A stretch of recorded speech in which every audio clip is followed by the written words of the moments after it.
Welcome. Thank you so much for coming here this morning. My name is Molinaro, and I'm your Assistant Vice Provost for Educational Effectiveness, and I have the privilege of running the Center for Educational Effectiveness.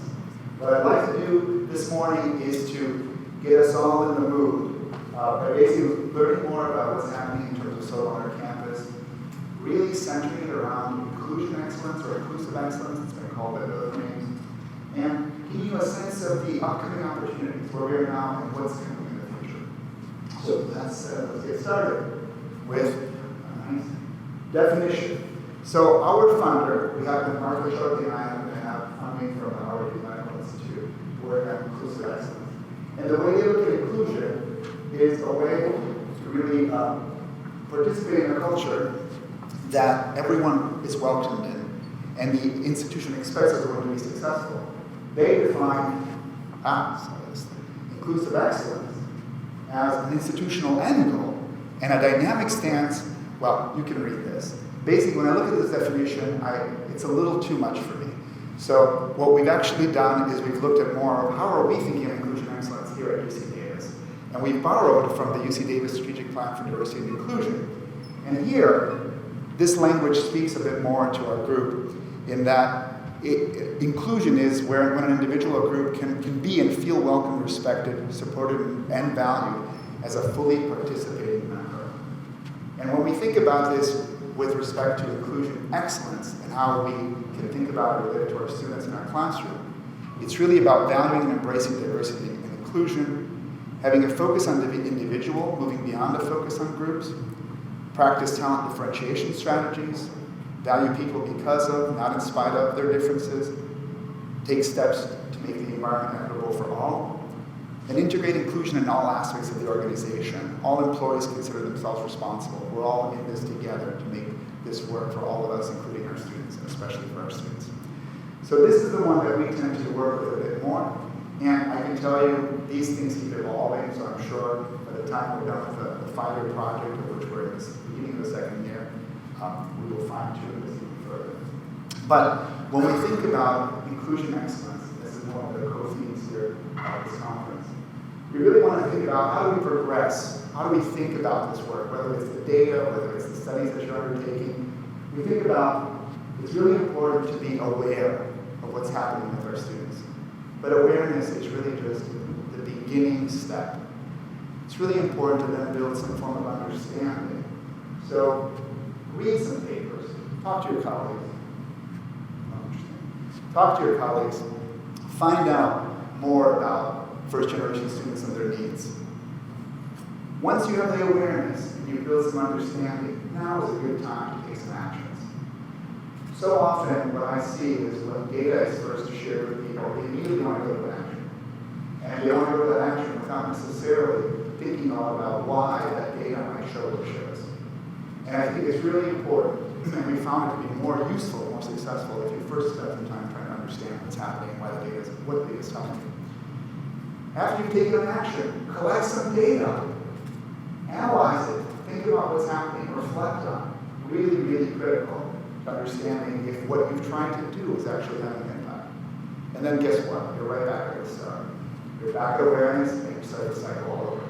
And we see that this cycle not only happens at the individual level, but it also happens with groups. Groups that might be leading an introductory course, or groups that might be leading a curriculum committee. And once that happens, if you've got groups engaging in this cycle, the whole institution can also engage in this cycle. And so from the individual all the way to the institutional leadership of the whole institution can progress through this cycle of going through these steps.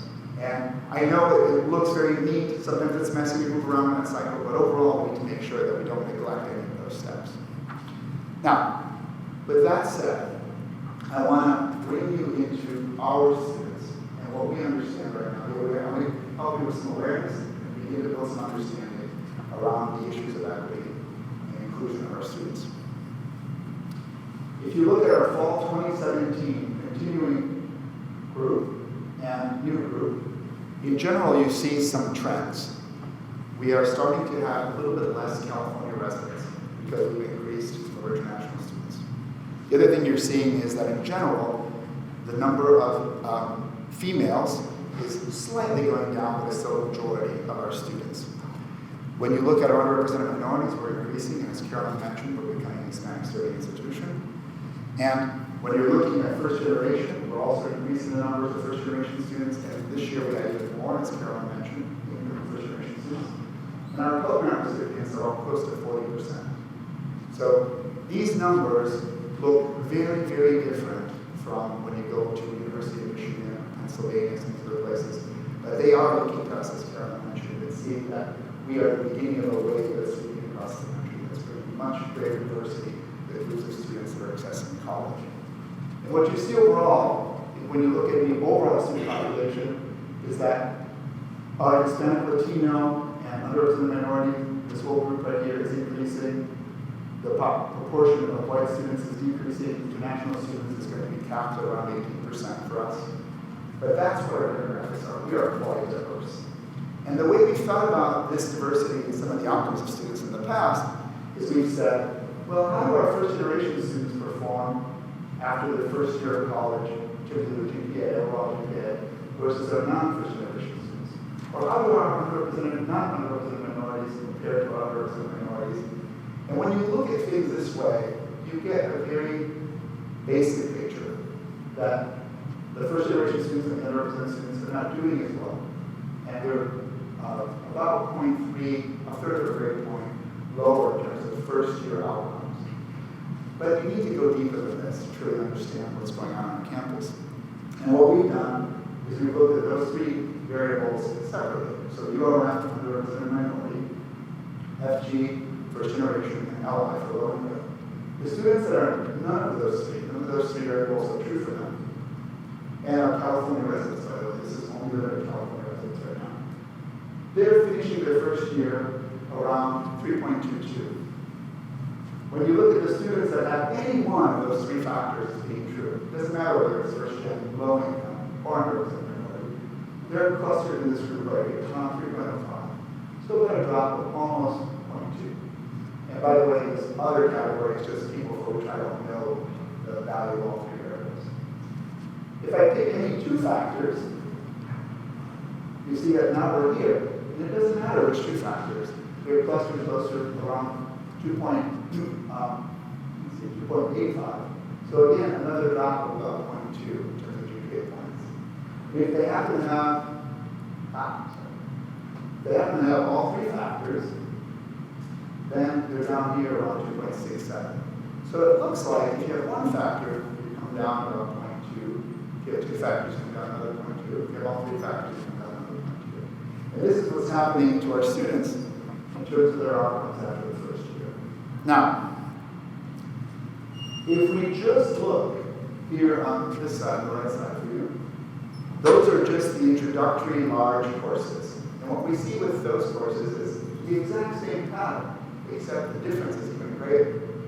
Those who have all three variables as true compared to all those that have all three variables as false is a full grade point.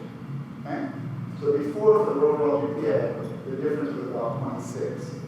Here is the full grade point. And this is looking at just the intro biochemistry, calculus, economics, or statistics courses in their first year. So this is an even greater line. I just want to make sure, though, that I clarify one quick point with you. If I look at that data on the left, there is a scale change here, but I give you box plots. I want you to realize that there are students that have all three variables true, right here, triple. There's their average. But I want you to see that there are students that are excelling in those categories. Okay? So I don't want you to think everybody in that category is doing poorly. No. Everybody in all categories is doing amazingly to not very well. Okay? It's just where the majority of those students are. So just want to be really clear about that. There are people excelling all categories. We're just looking, when we do this view, we're just looking at averages. Now, you've been asking yourselves, so how does this happen? What might cause this? What can we understand from this? Is there something that the data can tell us? And what we decided to do is go across the campus to our regional and community development folks. And they have developed something totally independently called the Regional Opportunity Index, or ROI. And this has been work funded by California banks who wanted to understand where to make investments, believe it or not. And part of what we see is they looked at a variety of variables that the state of California has by zip code for the people in the area, so things like education, economy, housing, mobility, transportation, health, environment, social political engagement, and also things related to physical place, like what kind of job density is there, what's the air quality like, so that we're all working on. Housing, economy, how many jobs are available within a 5-mile radius for 1,000 people in the population? So what they did is they took these variables and they created one ROI, or regional opportunity index, for the people that live in the zip code, and they created one for the place, so what the physical place affords. And when they map it out by zip code, the more green the color, the higher the opportunity, the more red, the lower the opportunity. You see some general patterns, like in terms of the people and their educational levels in the Central Valley, who tend to have a little less opportunity, and also more rural areas, lower regional opportunity index. In terms of the places, you see that it's kind of scattered throughout. But even in the areas like the Los Angeles area, you see all the gray here, the gray just is so dense, the zip codes are so tightly packed. But you have all the colors in here.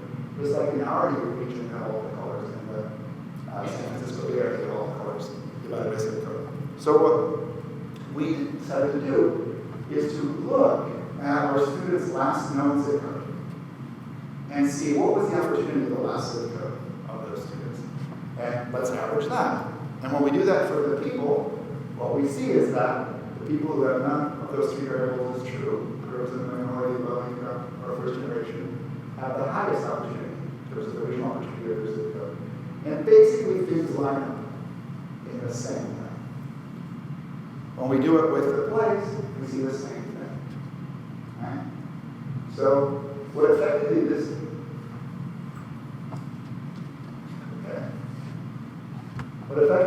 showing us is that it looks like our students are, on average, performing equivalently to their last known zip code. Okay? So what I want to do now is I want you guys to have a little discussion at your table.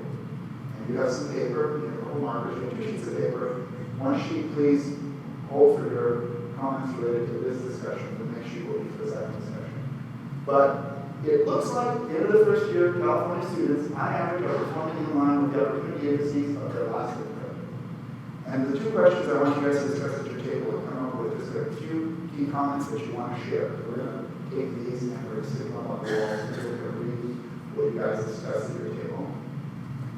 Is what responsibility do we have to change this alignment? Like, is this okay? After a year they're with us, they're performing on average equivalently to the opportunity that they came in with. Are we supposed to change that? Are we supposed to change groups? Are we supposed to change that balance? And what might we do in the first year and subsequent years to disrupt that alignment? Right? Should everyone have the same opportunities? Should their outcomes be based on their income opportunities? Do we want to see our graduates perform just as well as their income zip code? Should we just give them their GPA right when they come in? Give them their degree and you're done. Okay? So, is this clear? Are there any questions on these questions? Yes, Joe.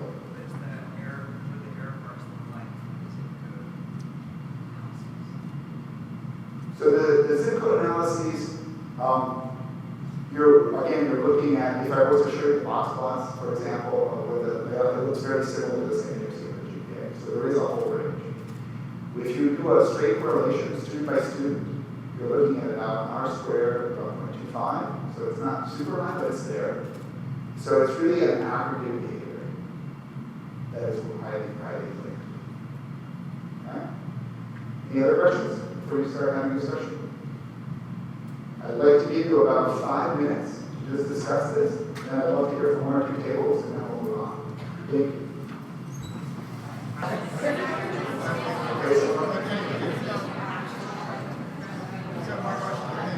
Okay. I appreciate your attention once again. I hope that you will continue these discussions throughout the day, but I'd love to hear from 1 or 2 tables. Is there any table that would like to make a comment about these questions or talk about the discussion we had? Did anybody say no to that second one? I feel that's like an odd question. Should everyone have the same opportunities? Has everyone said no? Should everyone have the same opportunity? It just seems like an odd question for you to ask. I'm here to ask both non and non questions. I ask all types. So I feel like they should everyone have equitable opportunities. Well, that's where I'm trying to get at. Equity, the issue of equity, equality. That's exactly what I'm trying to get at in that question. Anyone want to share a comment, or should I move on? 7, 8, 9. Okay. If you could please just write some comments on your paper and post it. If you go to your discussion, it would be great. We'll have a chance to look at those types of answers afterwards. Okay, during our breaks. Okay, what I'm going to do now is I'm going to take that fall 2015 group and show you quarter by quarter how each of these people do, so you get a sense of what's going on. So this is actually the GPA at the end of their first quarter, okay, of those groups. So it's still clustered, but there's a bigger gap here after the first quarter. Now we go into the second quarter, and what I've done here is I've kept track of where they started. You'll see the circles fade as I move forward. So in the second quarter, you see people are doing worse. They're moving down at the end of the second quarter. End of the third quarter, they start moving up. Okay? End of the fourth quarter. So this is now their second year into the fourth quarter. They moved up even more. Look at how the jump that's happened here with our students who are underrepresented minority, low income, and first generation. A little hidden fact, though, is look at how many we've lost. So of this group, we've lost 4%. Of this group, we've lost 13%. And of this group, 3, 3, 6, 8, 10, 7. Okay? Have been lost, have left the university. If we look at the fifth quarter, they keep moving up. Okay? Pretty much every group is moving up for the most part. And by the end of the sixth quarter, so this is the end of their second year, California students only, they came in fall 2015 as freshmen. You see they're kind of at their highs.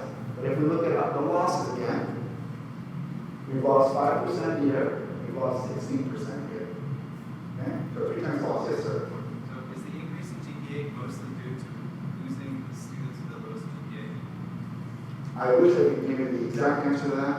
It is definitely in part due to that. I haven't done that analysis yet, cleanly enough to be able to tell you. We looked at whether the grading scale changes from first quarter through subsequent quarters and the types of classes the students are doing. That's something that we're trying to investigate. We have done some research that says that the larger courses, very large, 300 plus types of courses, are disproportionately affecting these two groups, these two sets, the 2-factor and the 3-factor, lower rating compared to the others. And primarily they're taking some of those large introductory courses that you saw before. In that other graph where I showed you the gap is even greater if you look at those big introductory courses. But we are looking at more fine-tuned way. At UCLA, they did a large study where they looked at basically saw that underrepresented minorities are disproportionately negatively impacted by curve grading. That's what they saw. But they had a big survey where they found out from each instructor with the curve grading curve. We don't have that equivalent. We've done a similar analysis here. Notice how we just match patterns. It's very similar. And Meryl Motika is in the back there. We'll be talking about some of those things later today. It also seems like we're saying that your words where the students are doing better over this passage of time. And I guess unless we know the grading scale is the same, I don't know. Yeah, if you have a way of making sure that grades actually mean something equivalent across courses, I'd love to hear about that. I would just say that. We don't necessarily know that they're doing that. Yeah, I mean, we've done all kinds of analyses where we've adjusted for income characteristics, and we stopped doing that primarily in part because at the end, the grade point on their transcript is what actually matters to them, and it defines what opportunities that are available to them. So we decided to focus on that, but we completely acknowledge it is not a great measure of learning.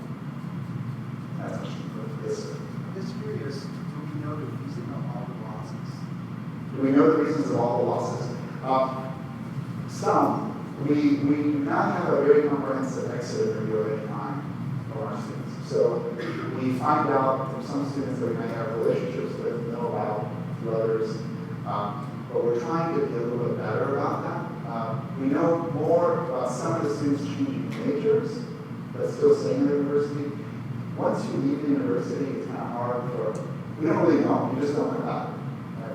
For the most part. Not everybody's still going to dismiss, but there's a large proportion that just leave. And so it's, sometimes they don't want to hear from us. They don't want to connect with us again. Yes?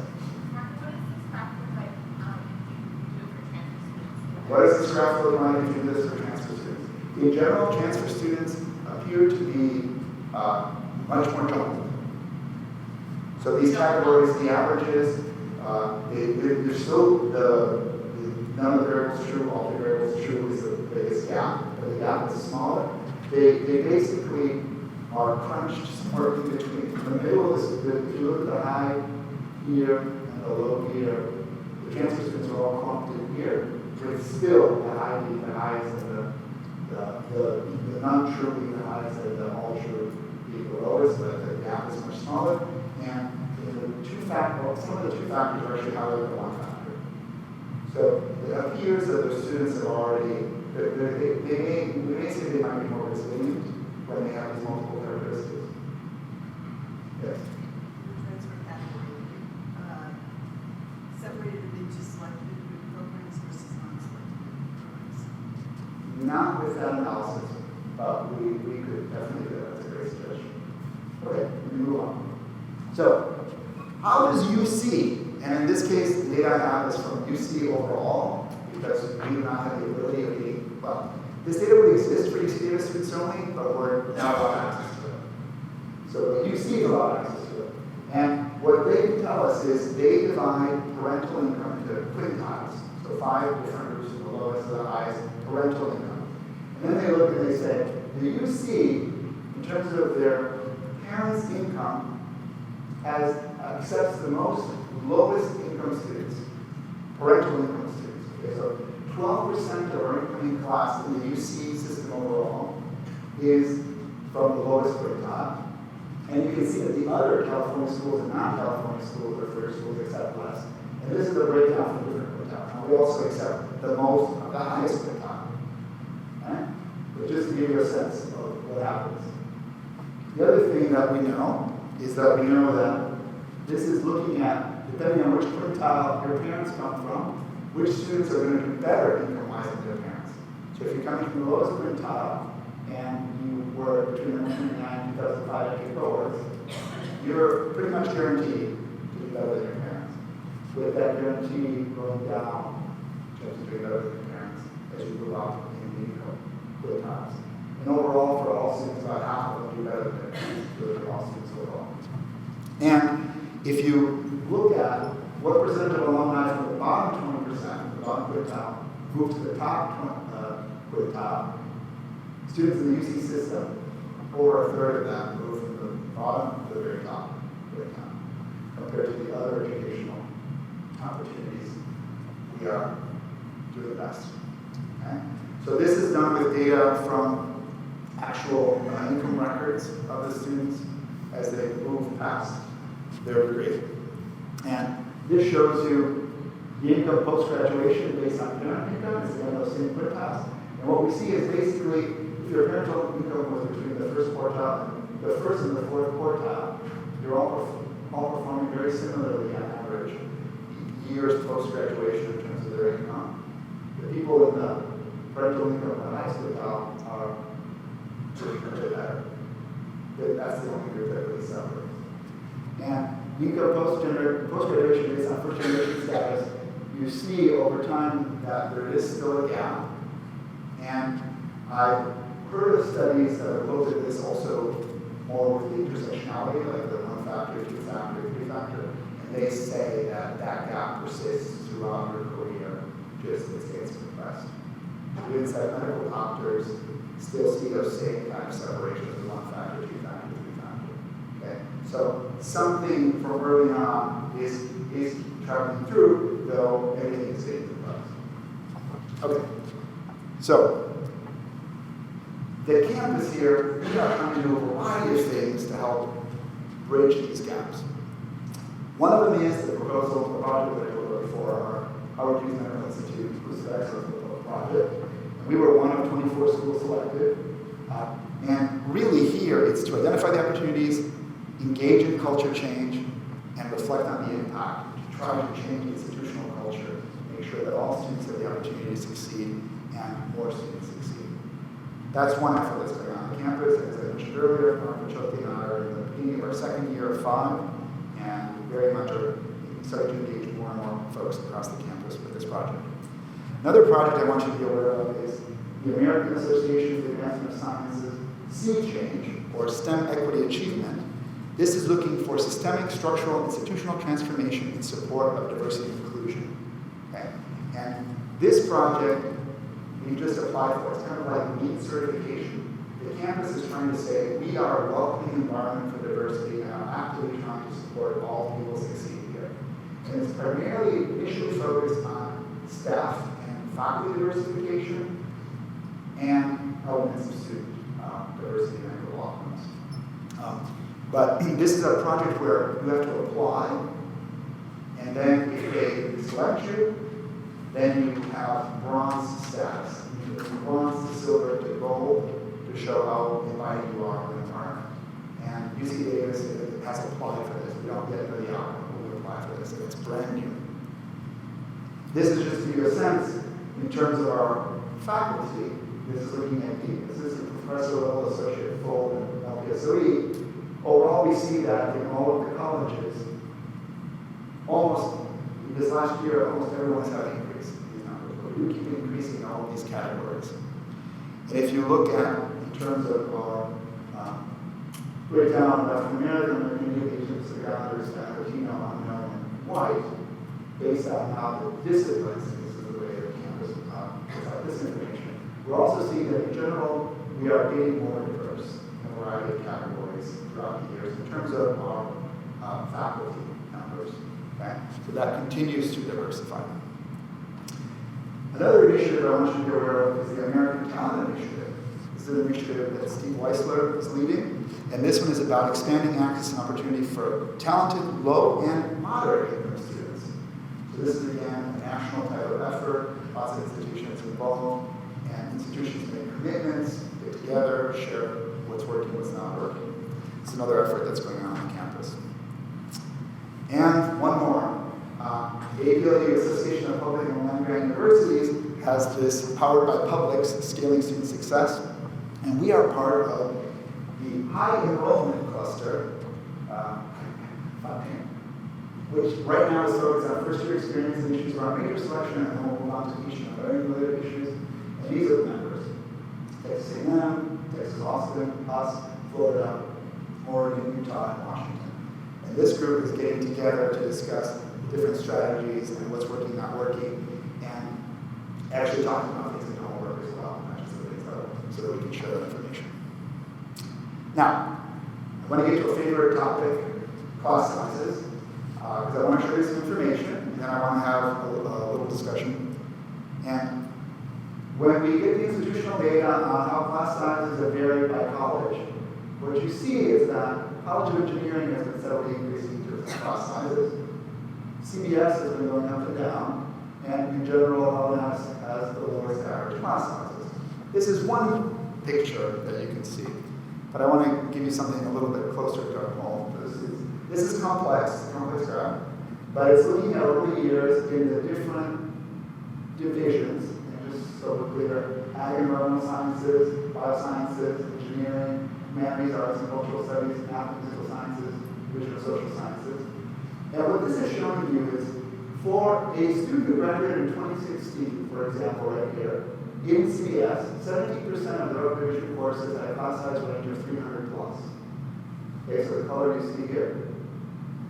So that gives you a sense of the number of courses, upper division courses that were over 300 or more students, for students who graduated in 2016. And what I put some lines here, what you can see is I put a line at classes that are 100 or more students. So you get a sense of what fraction of the upper division courses are 100 or more students. And we see in agriculture that fraction is increasing. It's about 45% of their class experiences have over 100 students. In CBS, it's about 65% of their classes are over 100 students. In engineering, it looks like it's about 20%, and it's steadily increasing. In humanities, arts, and cultural studies, it's about 4 or 5% of the courses are under or more. Math and physical sciences has been increasing. It looks like now we're at about 20%. Division of social sciences is looking like 45 or so percent, and overall, it's increasing. So our upper division courses are getting bigger. I'm sure this is something that you've experienced. It's a reality of what's happening. And this is another view, a little more confusing. Now it's divided by college. This is the way the data is presented. But all I did is I looked at the courses that were 300 plus. So in 2010, in ag and environmental sciences, there were 18. In 2016-17 years, there were 23 that were 300 or more. Right?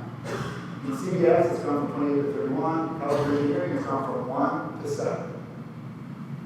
And American science has gone from 61 to 79. So there are more large classes being offered in these colleges. And our students are experiencing larger classes.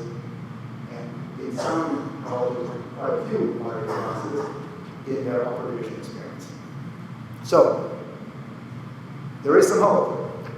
We are going now into new learning spaces that will help with some of this. And one thing I want to point out is last year I showed the School of Nursing as a concept. Now these are real pictures of people in the School of Nursing using the new active learning spaces. So that's quite exciting. I also want to show that California Hall is a reality. These are pictures from inside California Hall. And it's even better than this now. But there are seats, there are tables, it's working. We may not have AV for the winter, then maybe the audiovisual may be temporary, but it is working. There will be something.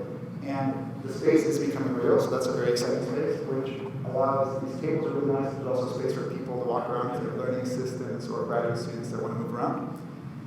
Walker Hall is expected for fall 2019, and you've probably seen the construction next to the library. There's a lot going on there, and this will have some really nice active learning classrooms that are not super large in size, they're in the kind of 100, 150 size, and they're planned to look like something like that. That's a rendering. And lastly, I want to talk to you about the building, the teaching and learning complex that's coming for 2022. They have decided on the design and the architect and the builder. It's all one big package. This is a rendering of what it will look like. This is a building that's meant to go between the silo and the grove, basically. So, search for you. This is the back with steps where students can hang out, and there's a whole area that where students can also study on the outside. This is a plan from the top. You can see the silo quad, future science quad. Right now we have search 2 is here, the building here, and then search 3 is here. And this gives you a sense there is larger spaces, and there's a lot of kind of medium size and smaller classrooms. And this is all bike parking, tremendous amount of bike parking. But the idea is roughly 2,000 instructional seats in this space.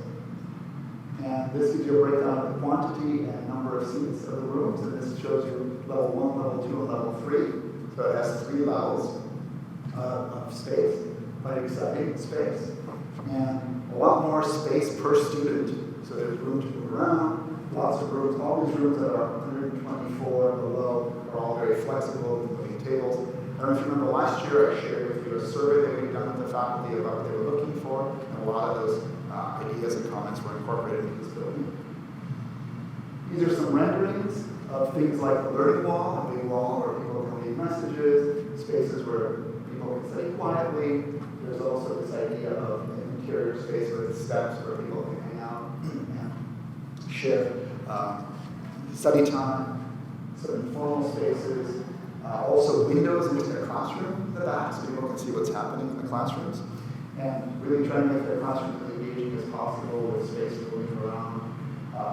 Very, very exciting to have space that there's still time to get involved and do more work with and try to fine tune. But I think it's going to be a very, very exciting space.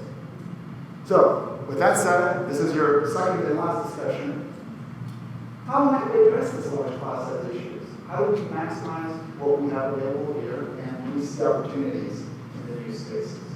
So I'd like you to just take again 5 minutes to chat about large class sizes, opportunities or ideas that you have of how we can make a large class feel small.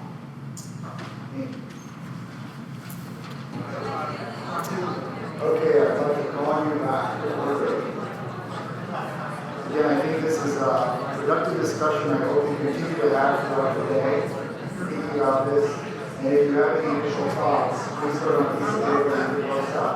Or also just put a piece of paper up on the sides where you can put additional thoughts. So if I could please get your attention, is there anything that the table wants to share about thoughts on class sizes? Yes, Steve. So we're of the opinion that class sizes are not going to go down because of all of the pressures to keep things up. But these classrooms may allow us to teach more effectively with the large class sizes. So at least in my view, this is a lot of what this conference is about, what SOTL is about, what we do with active learning and things like that that's actually effective in those large classes. So there's hope in the new classrooms and some of the things that they afford us to teach. Yes? So I'll dovetail on Steve's is that more evidence and specific faculty training in best practices for large classes on campus. Yeah, there's some examples that we're already trying to, Kim Saichai from C is already looking into ways of helping faculty think about how to work in these certain spaces. And we're looking at some of the things that have happened at Irvine and some of the other institutions that have found some of these more flexible spaces to try to understand how to best help faculty. But I mean, I think we would need training to teach a large class in a non-classical space as well. Good point, good point. But Hopefully some of that's already happening. Yes. Incorporate online learning to a greater degree. Yeah, so online and hybrid are two other areas that Steve's also very familiar with, and Bob, of course, very familiar with, that are we talk about a lot to help make large class sizes feel small. And in light of the recent segregation now, but also help with having classes keep going. So there's a lot of opportunities there. Okay, thank you. So a little bit about an online hybrid update. Thank you for the Q&A. Just wanted to let you know that we continue to have more students engaged, more faculty engaged in putting on hybrid courses. This is the current list of hybrid courses. It keeps growing. At some point, the font will not be readable anymore. And since winter 2014, we've had over 18,000 students, with the older courses having over 800 students each. So quite a few courses have now had over 800 students over that 4-year period. So they are growing, and more people are wanting to hybridize their course. In terms of online, we are seeing a little bit slower growth, but still continued growth. These are new courses that are being developed right now. And we've had, since 2010, so this is our 8-year period, we've had about 11,000 students. And we've had a lot of funding here in blue from the UC Office of the President for the development of these courses. And we've also seen some courses that are very large numbers, though not as many. It's slowly growing. Yes? So, my department, some of my colleagues made one of those hybrid courses because they were strongly encouraged to, and they possibly report that it was a massive amount of work and of faith into students' perception. So I'm wondering if there's some evidence that I will give back to them that actually it was implemented and students don't know it's good for them. Well, you're sitting in a perfect spot, because if you look over there to Steve Luck, he is one of our prime examples of what has worked very well with hybrid. And he has data both at a junior level course and an intro level course, so more data at the junior level course than hybrid on the first course. So there is some evidence. But it is a lot of work. I'm not going to say, and Steve will be the first one to nod vigorously. It is a lot of work to put these courses on, and we do have resources in our center in C, Center for Educational Effectiveness, that can help you as a faculty member deal with some of those struggles. Though I will not tell you, we won't do it for you. It's still a lot of work. So I want to make sure, because this group really loves this, and it's really important, data access update. We now have a flow chart. Any of you who want to access the data, thanks to Miro Motica and our colleagues at C, including Stephanie, we now have a path. So yes, maybe acknowledgement here. We now have a path to getting data. I know it looks very colorful. And it is very colorful, and it's taken us a long time to get all the ducks aligned, that they're aligned. And so now we have the registrar on board, we have IRB on board, and there is a path. And each one of these boxes you can click on and you can find out more information or get links to the exact things that you need to fill out to be able to do this. Okay, so again, I think it's going to be very important for this community to have access to different types of data if you want to do deeper studies. And this is the way what to do, and you can find it on our C website. And look under resources, and you'll be able to see this flow chart and how to access the data. Now, I'm sorry, this for the medical center, things might be a little different. So that's the one part. For the professional schools, I know this works for sure for the undergraduate student population. Okay.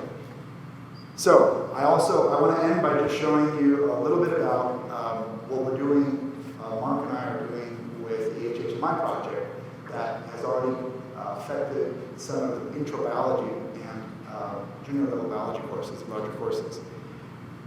We have developed this tool called Know Your Students, which is basically a data dashboard that we've been sharing with small groups and testing. And what this tool does is it really puts faculty at the center, faculty in their classroom. And it gives them information about their classroom, and I'll give you more details about what that information is in a moment. But it also connects their classroom with a variety of relevant teaching strategies and some tips related to working with highly diverse populations and the different types of students that we have, either second language learners, first generation, and others. It tries to connect them to not only our work in C, but also the vast instructional support community and student affairs groups that are across campus. And it is beginning now to help them with the process of collecting more information about their classroom and the students in their classroom, with the intent that faculty can put their new awareness, their new understanding, their actions and reflections into a teaching portfolio. This is the element that we're starting to more heavily work on in the second part of this second year.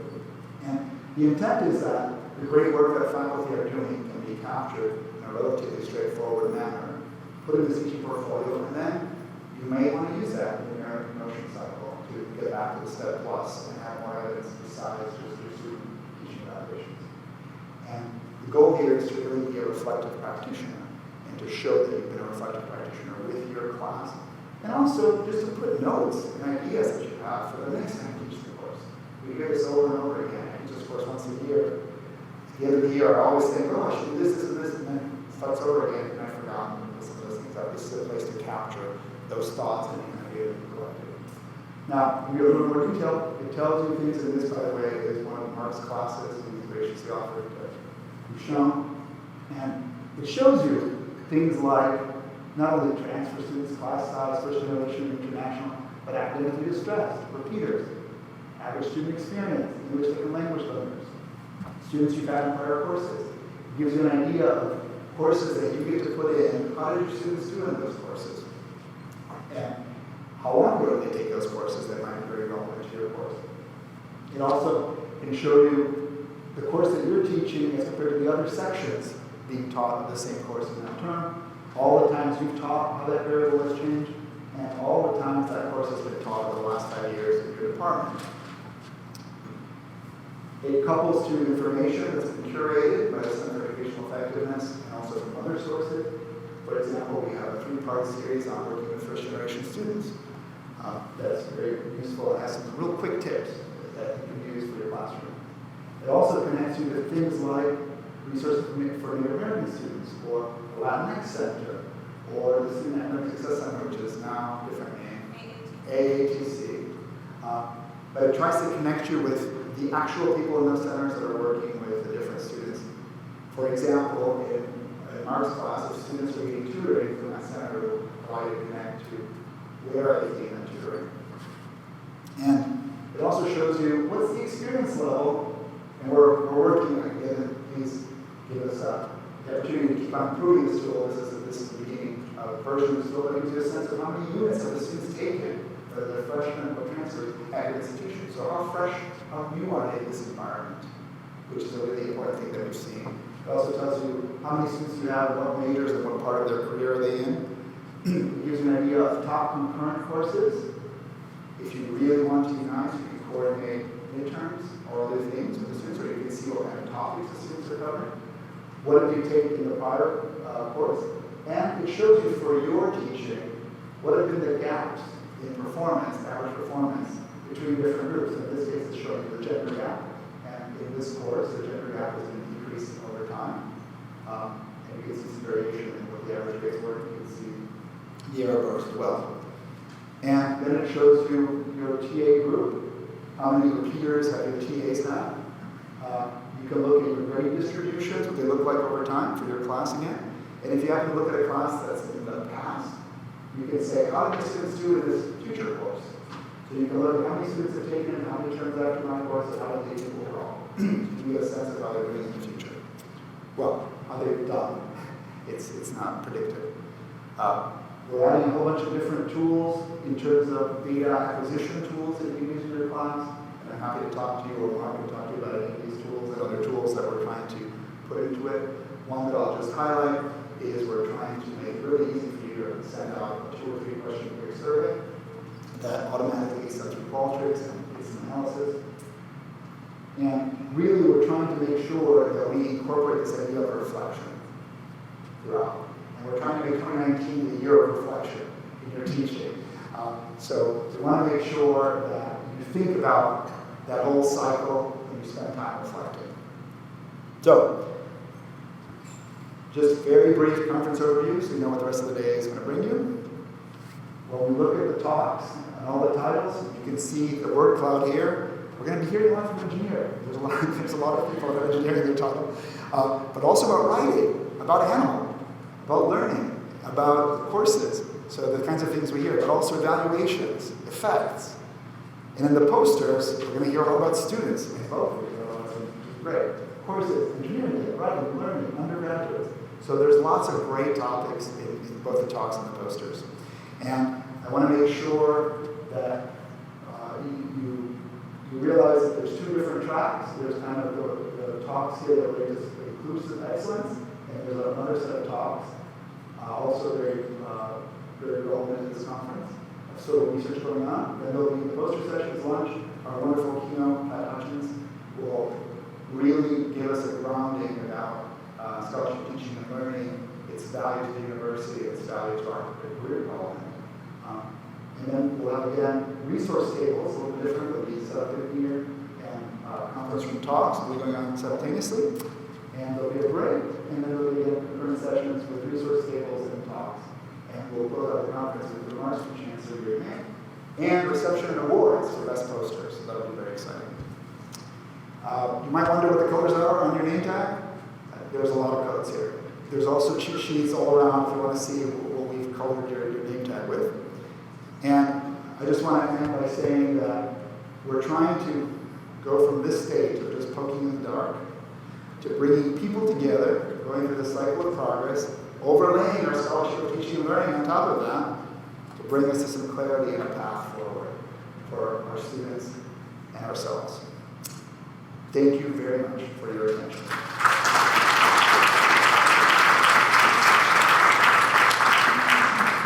And I just want to add, I want to thank Katie Martinez and Candace Bowler for all the logistics and helping us organize what's going on here. I also, of course, want to thank our chair, Stephanie Holford, and our amazing committee that's been with us the whole prior 12 months working on putting this conference together. So once again, thank you, and look forward to talking to you individually. Thanks. Bye-bye.